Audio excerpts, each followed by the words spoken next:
Flosstube, my name is Doris and I'm also known as Windy Bay Stitches on Instagram, and my channel name here is Windy Bay, and today is January 28th and this is my 12th Flosstube video. And that sounds sort of good, except that I actually made my first one well over a year ago, and I think it's been 4 months since my last one, and I've decided that officially makes me a Flosstube low achiever or underachiever. I enjoy Flosstube. I enjoy making the videos and sharing my stitching, but I don't stay very focused on it. I tend to let a lot of months go by between videos. So if you're here for the first time, welcome and thanks for stopping by. And if you've been hanging in there as a subscriber, thank you for your patience. The best I can say is I promise I will always share some good stitching, and I will never overfill your feed since I keep the videos short and far apart. So the last time we talked was, I think, in September of this year, or 2019, and it's now January 28th, so lots of time has passed, and I've done a lot of stitching, and I recently did sort of a summary of my stitching year 2019, and in my past life I had a career in IT, and one of my many roles was to be a data analyst, and I've always liked data, so I had some fun collecting some data on my stitching, and I had some pretty good numbers in terms of how many finishes and so forth, and I've already been showing you finishes in the prior videos that I did make last year, so I'm not going to show them all again today, but I'll give you some numbers. I ended up with a total of 37 fully finished objects in 2019, and in addition 13 finished stitched pieces. So I'm very happy with those numbers, and when I started the year back in January 2019, I had made a resolution, and my resolution was that in 2019 I would work on finishing hard things, and I talked a lot about that in my video. I think it was number 8, if you want to go back and watch that one. I talked about finishing the hard things instead of always reaching for something that was more comfortable or faster, and I think at the beginning of the 2019 I had about 5 hard things that I wanted to finish, and by hard things I mean just projects that were more involved, larger or less familiar, more challenging stitches and so forth. They were all EGA projects that I had started either in seminar classes or through a program at my chapter in Virginia. So my goal was to finish those, and then my secondary goal was to also catch up a lot with making fully finished objects of the cross-stitch pieces that I had been stitching over the last several years. And I ended up doing a lot better with the fully finishing objective than I did with the finishing the hard things objective. I, in the end, only finish 2 of my 5, and it was the 2 that I showed last January. I made progress on the others. I got pretty close on Ambrosia Honey, and then I ran out of beads, and it took me a while to get the right beads back, and then I just got distracted.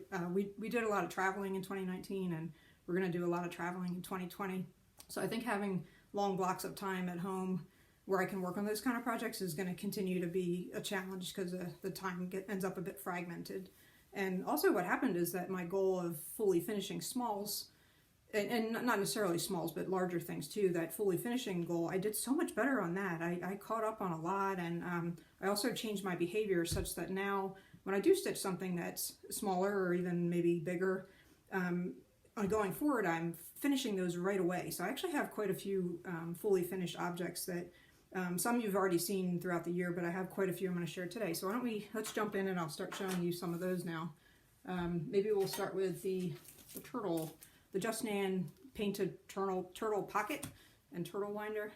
I think I may have shown this in progress before. I think I was maybe just starting it, but here's what the finish looks like. That's the front, and it's a little pocket, and inside is I bought the separate, it's a metal turtle that you can use to wrap thread around, and I decided not to wrap it because I think he's just really pretty even without it. And here's the back. So that's a fun little finish. This is the chart. That's one example, and I have some Christmas items too that I'll show you. This was a homespun elegance. I think I had the kit for this, and this is, I don't remember the year offhand. This is definitely an older one. I finished this just before Christmas. It has a couple of little charms, the snowman, and there's a star. I thought I might give it away as an exchange piece, but I ended up keeping this one. I made another one that I did give as an exchange piece, and I will insert a picture of that either here or in a few minutes. I had that one, plus I made a P. Buckley moss ornament, which I gave to my mother-in-law for Christmas.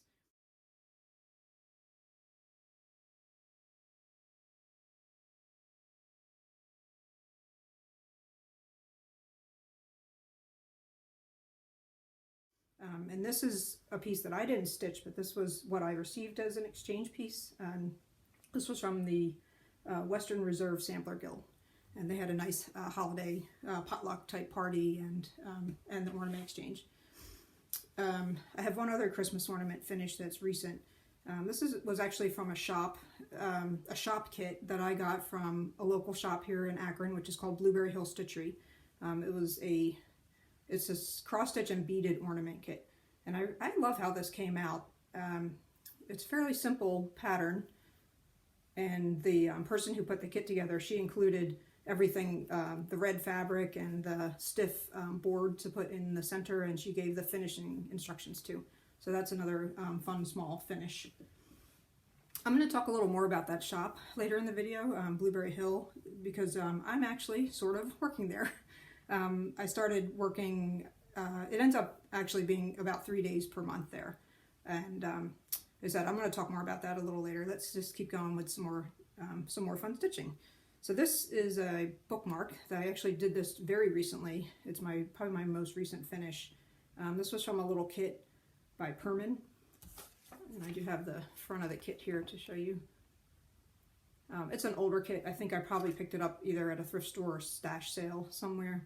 And this was fun to finish. I think this is actually the first bookmark I've ever made. So I pressed fabric, and I pressed the seams of the linen in, and then I used like a Stitch Witchery sticky interfacing to seal the seams of the green fabric, and then I just whip stitched the fabric to the back of it. And then I did a hem stitch. It's actually called nun stitch, I think. It was from a lesson that we took at my guild in Virginia a couple of years ago. I did that to seal the edge, and then I frayed it, and it came out, I think, really nice. So that's another fun little finish. I started doing some stitching for next year for Christmas, because I realized that, you know how the Christmas season is always so busy, so it was really helpful. One of the piece I did use for my exchange, that was actually something I had stitched at least a year before, maybe longer. I just hadn't fully finished it, so I ended up fully finishing that and giving it. So I decided to go ahead and stitch a couple ornaments now so that I'll have them on deck to fully finish next year for exchanges or gifts. So one that I did was by Country Cottage Needleworks, and it was from JCS, an ornament issue. And here is the finish on that.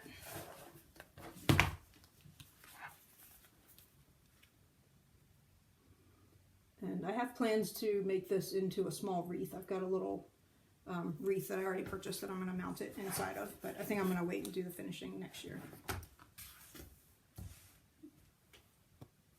And I have two more small Christmas pieces that I've gone ahead and stitched already that I'll probably use for next year. And these are the two patterns. They're both the mini cards from Prairie Schooler.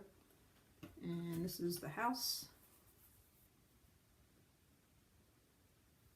And the reindeer. I did change the color in the reindeer. It was black in the pattern, and I wanted to make it a dark brown instead. I love these the small Prairie Schoolers, and I often find, like, if I'm looking for an ornament to give somebody and I go to my tree where I have the ones I've accumulated over the years, I almost always seem to pick up Prairie Schooler. I just think that they have kind of a universal appeal to different people, so I decided I would stitch some more of those specifically so that I have more. I've kind of depleted with my stash that I had made over the years, so time to replace. I may even stitch some of the same ones again, which I don't normally stitch the same thing more than once, but they're just so, they're just so cute and universally loved. And while we're on the topic of Christmas, I did finish another Prairie Schooler Santa. I was just starting this one, I think, when I made the last video. So here is the one with the lobster. And I didn't pull his pattern card, so I'm not sure which year it was, but I'm working from my oldest ones forward, so it was probably back in the, I don't know, early 90s maybe. If you have any questions about things that I'm showing, since I'm not being super careful about the details, feel free to leave a comment and I will get back to you if you need to know specific what issue of the magazine or the year of the pattern or anything. Let's see, I guess I will show you, oh, well, I was talking about how I only finished 2 out of 5 of my hard projects last year. Well, partly why I didn't finish more of those is because I took on, over the course of the year, 5 more hard projects. And this is what happens when you join, you know, multiple guild chapters. I wanted to do 1 project at least for each of those guilds. So, you know, so over the course of 2019, there were suddenly, in addition to those 3 that were still on deck, there were 5 more. And I actually did finish 3 of the newer 5. So that's still that pattern of, like, I'm doing better at finishing as I go instead of letting things accumulate. But I'm going to show you first, this is my finish of a pattern called Mini Grace. It's Ukrainian white work. And this is a design by Terry Bay Needle Arts, I think is her business name. And she came to teach us a class at one of the guilds, which is the Stan Hewitt Guild. Stan Hewitt is a local historical property in Akron, which has a needlework guild. And in that guild, we actually function as volunteers within the larger organization. But we also are like a normal guild. We're social and we take classes and we stitch together. And it's a lot of fun with a big group of ladies who are passionate about stitching. So I'm very happy with how this came out. It was a 1-day class and I made a good start in class, and then I stayed focused on it and I was able to finish it, and it was easy to frame. I padded some foam board and initially pinned it, and then I laced it and took the pins out, and I actually already had this frame in my frame stash, so it was pretty quick. And then I just put some comic board on the back, and I have a gun that puts in the little I forget what these things are called, points. I think they're called points to hold it in there securely. So that was a good one. And then I have a couple other finishes. They're not fully finished, but the stitching is finished that I'll show you.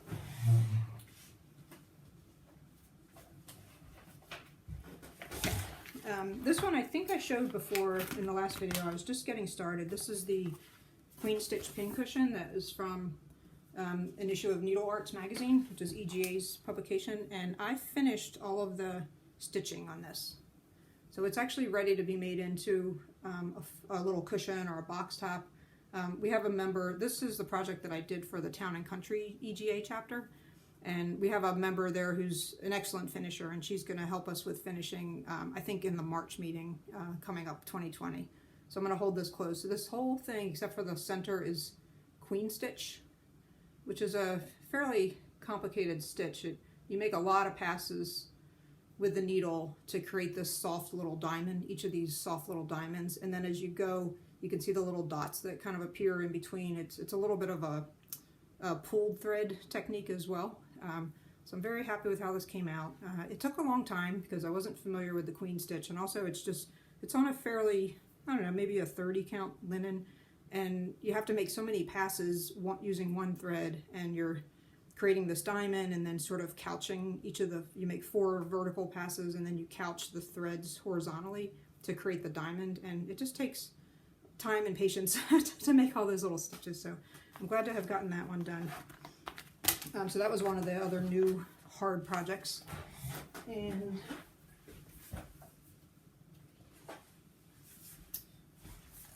another one, which I think I also showed you in the last video, it was another class I took. This was a class offered through Western Reserve Sampler Guild, and it's Jeanette Douglas's flower tray set. And this one, I made more progress just doing the stitching for the tray, and I think it's very pretty. I'm really enjoying it. But I did set this one aside because I wanted to get focused more on one of the other pieces, and this one is, you know, rather than bouncing between all of them, rotating, I wanted to go a little more one at a time and finish it. So that's how I got the white work done. And then the one that I am focused on more now, I'm going to show you, is my Quaker Turtles.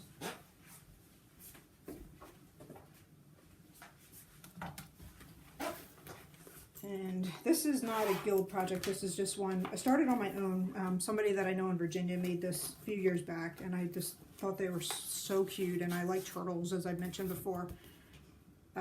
This is the chart.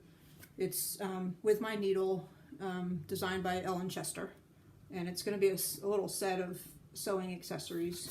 And so the embroidery part is to make all the shells and then the undersides of the 4 turtles. And so I've been working away on this, and this one is similar to the queen stitch in that it's over 1, it's 1 over 1, and it's on a 30 count linen. So these stitches are just really tiny, and I was struggling to see this. So I did break down, and I started using a magnifier. So glad for this guy. I'm able to clip this on, and it actually has a light that the light doesn't really work though. So I've been always using this. I only work on this either under good light with this or during the day, and I am making pretty good progress now. I've got this is a motif I just finished, or almost finished. I just need to do one more little piece at the bottom here, and then the outline of this, and then I need to do the bottom part of that shell, and then I have one more top and bottom section to do, which is for the smallest of the 4 turtles. So hopefully I can get that stitching done, and then the finishing is going to take some more time. The legs of the body and the legs of the turtles are done in a wool material, and I haven't actually purchased that yet, so I need to do some shopping. And the last of the harder projects that I started this year, I have shown before. It's the Tree of Stitches by Bees Needleworks, and this is the piece I'm doing with the Daylilies chapter, EGA chapter, and I finished this one, the stitching. I haven't fully finished it yet. The last step for this one was to put the owl in the center, and I believe his name is it Horace? And then the rabbit, there's a rabbit at the bottom, and I can't remember his name. But this is really a great pattern. It's a nice way to experiment with different types of stitches and see what you like or don't like, and some of them I found enjoyable, some of them I found a little tedious after a while. I used hand-dyed threads for all these, mostly Classic Colorworks, a few were Weeks Dye Works, and in the instructions for this piece, you always had the option to use more than one thread within the stitch, so some of those stitches are layered, and you could do 2 different colors, or you could do sort of a base color and then a metallic on top of it if you wanted to. I basically just stuck with using the same thread to complete each of the stitches, and then I decided to put to actually date and put my initials on this one, since it was kind of a unique project and I wanted to have a little more context for that one. So I found a frame in my stash that I think is going to work well for that. It's this piece. I think I am going to put some walnut stain on it to give it a little more of a brown tone around the edge instead of the black, and then I'll be able to finish this. So here's a quick, it'll be something like that. Okay, so that is my wrap up on the hard projects, and I have had some fun this year. Aside from doing some of the cross stitch smalls that you've seen, I have been making a few other types of projects. One small one that I'll share is I wanted to try the diamond painting, which a lot of people seem to be really enjoying. I had picked up this little miniature kit. I think maybe it was Hobby Lobby, or no, actually it was Pat Catan's. So when I moved to Ohio last year, there's a popular store here called Pat Catan's, which was similar to like a Michael's, but unfortunately it actually got bought out by Michael's, and Michael's recently closed all the local Pat Catan stores, so a lot of Ohio crafters are very upset with the loss of Pat Catan's.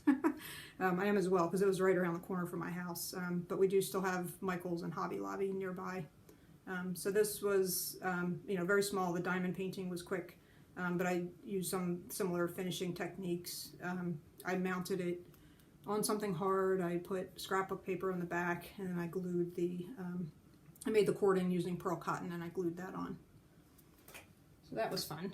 I also did a lot of felting this year, making felt crafts. And the reason I got started with the felt crafts is that my local library branch here in Akron runs crafting for adults classes.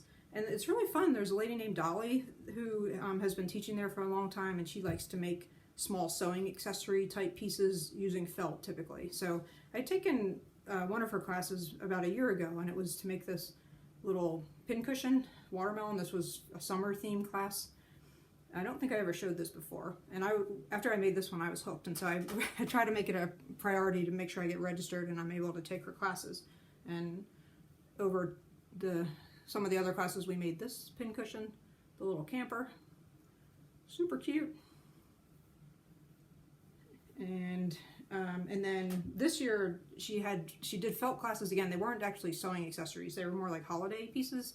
And so I was able to take her fall class, and we made these little, the black cats with the pumpkins.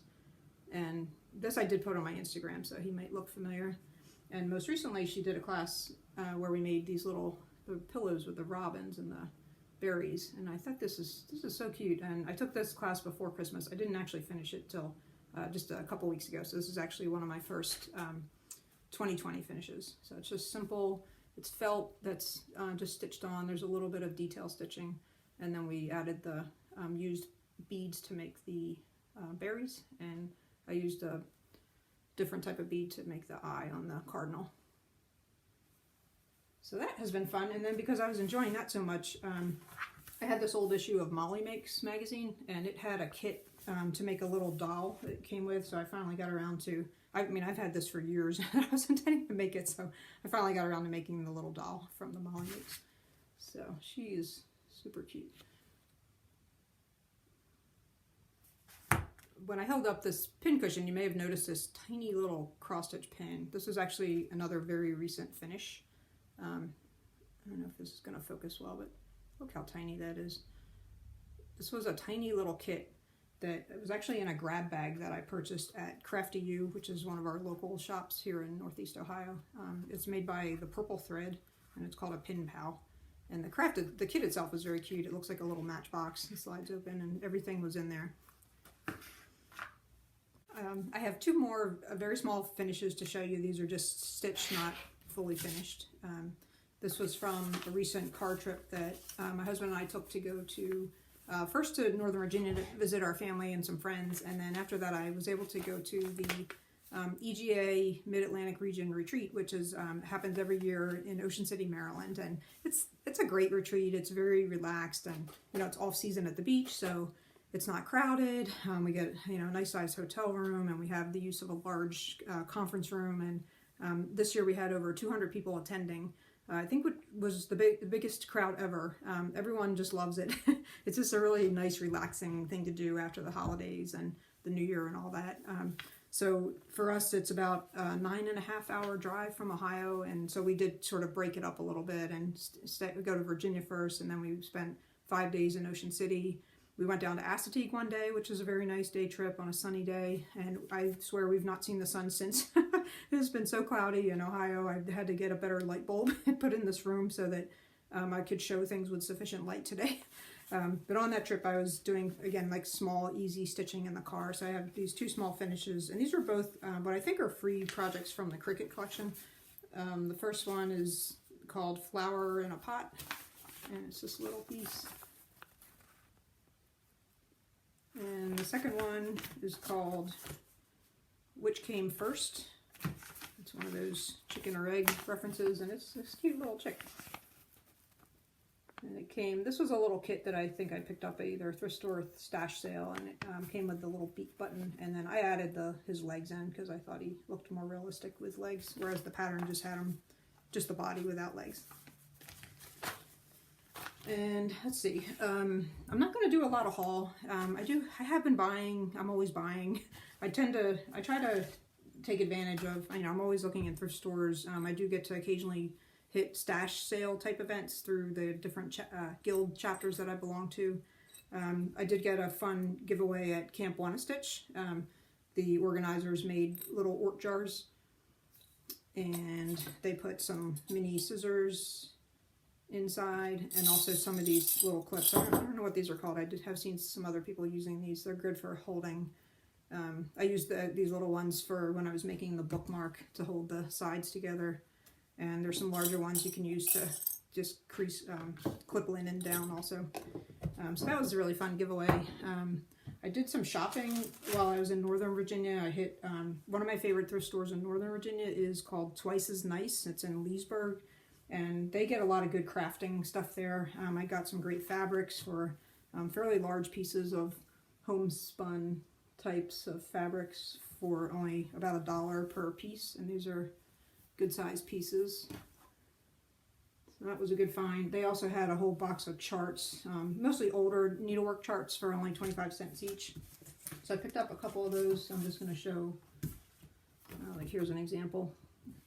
Heartstrings Through the Woods. I thought that was an interesting one. And while I was in Ocean City, of course, when you go to Ocean City, Maryland, you have to make a stop at Salty Yarns. It's a really good cross-stitch shop. It's amazing, the inventory there. They have such a broad selection, and it's deep also. You know, they'll have multiples of every pattern, and they have finishing materials, boxes, frames. So I treated myself to a set of the Lady Dot Creates primitive style trims, so that I can do some finishing with those.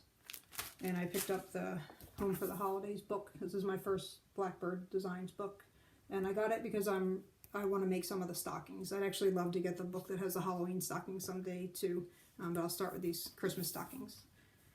So that's some examples of haul.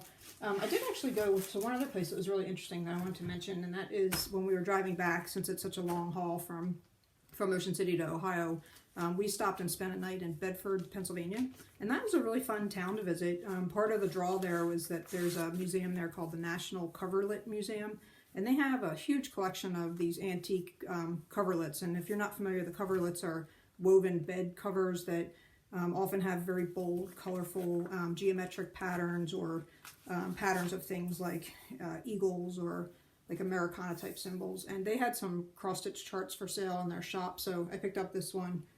It's designed by Thistle Feather, and this one is has kind of the logo of the museum. And so if you are ever in Western Pennsylvania and you have a chance to stop in at that museum, it's really pretty fascinating. It was started by just two individuals who, the gentleman was an antiques dealer, and he was sometimes collecting and saving these coverlets, and I think his partner is, I'm not sure if they're married, but I think she was collecting coverlets, and they got together and they now have started this museum, and they have, I think they said about 1,000 coverlets in collection now, and they also have a pretty substantial research operation that they run out of the museum. So if you have a chance to ever check that out, I would definitely recommend it. And all those logos that are in those coverlets, they are all very good ideas to make smaller needlework patterns from those. So, okay, so I think that's about everything I wanted to run through. As kind of a catch up on what's been going on. I did say that I wanted to talk a little bit more about the local shop, Blueberry Hill Stitchery. I just wanted to promote that shop a little bit. So this is a shop that's been in Akron for quite a long time. It's owned by a family. Years ago, the owner's mother was running it, but she has since passed away, and now the owners, the husband is a physician, and the store is in a medical building, so that causes the store to have kind of unusual hours, limited hours. They're not actually open on the weekends, which makes it tough for a lot of people to get in to shop there. But they're open so 4 days a week, 11 to 5, and the shop is right near my house. So I was asked a while back if I was interested in possibly, helping out, working there sometimes, and I do so much traveling that I initially said no, I don't think it would work, because I would, I might disappear for 3 months at a time. But eventually they just said, well, it's okay, we'll still take you if you'd like to help out. So I do help out there now, sometimes on Thursdays, and it's been ending up about 2 or 3 days a month I've been working there, and it's been kind of fun. It's not a real high volume store, and it's actually quite a spacious store, and they have a lot of charts, and they have pretty good thread lines now. They have all the classic color works and weeks, and they don't carry a silk line. They do have some nice linen selection, and a lot of Aida fabric in a lot of different colors. Some of it's kind of vintage, I guess you might say. The shop has well over 150 models. I was actually counting them when I was there last week, and so I'm going to insert at the end of this video, I'm going to insert some photographs of what the shop looks like inside. And if you're ever in the Akron area on a weekday, and I'd encourage you to stop in and visit. The shop does place custom orders, and interestingly, the shop is going to market this year, and I actually got asked if I would go to market to represent the shop, Blueberry Hill Stitchery. So as things stand right now, I'm going to be going to market. So this is pretty exciting. It worked out schedule-wise. I'm actually leaving for a road trip to Florida this weekend, and then it works out that as we're coming back, we'll be able to route through Nashville and stop there for the weekend, and I'm going to be there buying items for the shop on behalf of Blueberry Hill. So that's a pretty exciting opportunity for me. And the shop is selling blueberry bucks, I think they're calling it, where if you want to be able to come in and purchase some of the new charts that we'll be getting, you can buy a gift certificate now for $20 and you'll get $25 worth of products when you come into the shop. So that's a pretty good deal. So that is, I think that's it for today. That's kind of a quick catch up on me and all the great stitching. And so I thank you for visiting, and I hope you enjoyed seeing these varied finishes. And I hope you all have a wonderful and productive stitching year in 2020. So take care.